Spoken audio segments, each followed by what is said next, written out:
আসসালামু আলাইকুম everyone, welcome to মালিয়াস kitchen. আমার আজকের রেসিপি অরিও চকলেট কেক। খুব সহজে এটা আপনার বাসায় তৈরি করতে পারবেন আমার আজকের রেসিপি ফলো করে। চাইলে 1 ঘন্টার মধ্যে তৈরি করে বাচ্চাদেরকে এটা খাওয়াতে পারবেন। আশা করি আপনাদের সবার কাছে ভালো লাগবে আমার আজকের রেসিপি। আমার রেসিপি ফলো করে যদি বাসায় তৈরি করেন, আশা করি আপনাদের কেউ নিরাশ হবেন না। ভালোই লাগবে। এটা খুব টেস্টি হয় আর খুব মজাদার হয় এই কেকটা, চকলেট কেক। বাইরের থেকে না কিনে বাচ্চাদেরকে এভাবে বাসায় তৈরি করে খাওয়াতে পারবেন আপনারা খুব সহজে। তো চলুন দেখে আসি এই কেকটা কীভাবে বানাতে হয়। তো এখানে আমি একটা ব্লেন্ডার জার নিয়ে নিয়েছি। নেওয়ার পর এখন আমি এখানে 2 প্যাকেট অরিও বিস্কিট ব্যবহার করছি। আপনারা চাইলে যে কোনো ব্র্যান্ডের চকলেট বিস্কিট যেটা পাওয়া যায় সেটাও ব্যবহার করতে পারেন, কোনো সমস্যা নেই। চকলেট বিস্কিট হলে একটু ভালো হয় যেহেতু চকলেট কেক। তো এখানে আমি 2 প্যাকেট বিস্কিট নিয়ে নিয়েছি। সম্পূর্ণ বিস্কিটগুলো আমি এখানে ঢেলে দিচ্ছি। এখন আমি এগুলোকে ব্লেন্ড করে নিব একদম মিহি গুঁড়ো করে। এই তো দেখুন আমার ব্লেন্ড করা হয়ে গেছে। এখন আমি একটা পাত্রে ঢেলে নিচ্ছি। সম্পূর্ণ মিশ্রণটা আমি এখানে ঢেলে নিব। ঢেলে নেওয়ার পর এখানে আমি কুসুম গরম যে দুধ সেটা ব্যবহার করছি। বেশি গরম না, কুসুম গরম থাকবে দুধটা, ওই অবস্থায় এটা ব্যবহার করতে হবে।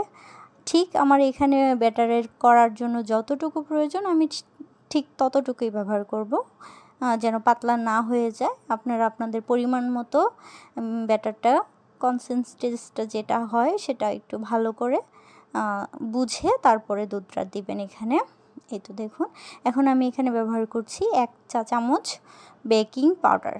আপনাদের হাতের কাছে যদি বেকিং পাউডারটা না থাকে তাহলে আপনারা এখানে যে ইনোটা পাওয়া যায় সেই ইনো 10 টাকা প্যাকেটের, সে 1 প্যাকেট ইনো ব্যবহার করতে পারেন। তো এটা দিয়ে আমি খুব ভালোভাবে মিশিয়ে নিয়েছি। এখানে আমি যে পাত্রে আমি কেকটা সেট করব সেখানে এই পাত্রে বাটার পেপার বিছিয়ে নিয়েছি তেল দিয়ে, তেল ব্রাশ করে ভালো করে। এখন আমি কেকের যে মিশ্রণটা সম্পূর্ণ এখানে ঢেলে দিচ্ছি। এখানে আমি সম্পূর্ণটাই ঢেলে দিব ভালোভাবে, দিয়ে আমি এটা একটু ঝাঁকিয়ে নেব যেন ভিতরে কোনো না থাকে। সুন্দরভাবে ঝাঁকিয়ে নিচ্ছি।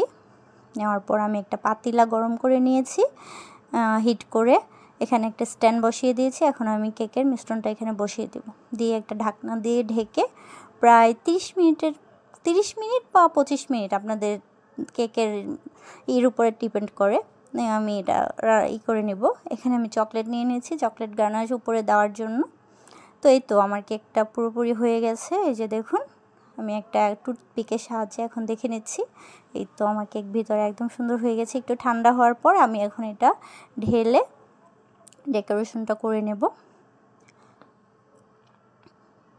উল্টে নিয়েছি, এখন কাগজটা উঠিয়ে নেব, বাটার পেপারটা সরিয়ে দিচ্ছি। দেখুন কতটা সুন্দর হয়েছে, খুবই সফট হয় কেকটা। তো এখন আমি চকলেট গানাশটা দিয়ে কেকটা একটু ডেকোরেশন করে নেব। আর হ্যাঁ, যদি আমার আজকের রেসিপি আপনাদের কাছে ভালো লেগে থাকে অবশ্যই এটা শেয়ার করবেন। আর আমার চ্যানেলটিকে সাবস্ক্রাইব করে একটা সুন্দর কমেন্ট করে যাবেন, আমার পাশে থাকবেন সবাই, অনুরোধ রইল। যদি ভালো লেগে থাকে ফ্রেন্ডদের সাথে শেয়ার করবেন। আর আমার রেসিপিটা অবশ্যই বাসায় একবার হলেও ট্রাই করবেন, অনুরোধ রইল। তো দেখুন এখন আমি কিছুটা বিস্কিটের গুঁড়া দিয়ে সাইডটা সাজিয়ে দেব। দেখুন অল্প অল্প করে চারো সাইড দিয়ে, এটা আমি জাস্ট সৌন্দর্যের জন্য দিচ্ছি। আপনারা চাইলে না দিলেও পারেন, কোনো সমস্যা নেই। এই তো আমার কেকের ডেকোরেশনটা করা হয়ে গেছে। এখন আমি এটা একটু ঠান্ডা হওয়ার জন্য রেখে দেব ফ্রিজে 2 ঘন্টার জন্য। তো 2 ঘন্টা পর আমি এটা কেটে নিচ্ছি। দেখুন খুবই ভালো হয় খেতে। আশা করি আপনাদের কাছে আমার আজকের রেসিপি ভালো লেগেছে। সবাই আমার জন্য দোয়া করবেন। আর আজকের রেসিপিটি আপনারা বাসায় অবশ্যই ট্রাই করবেন। সবাই ভালো থাকবেন। আসসালামু আলাইকুম।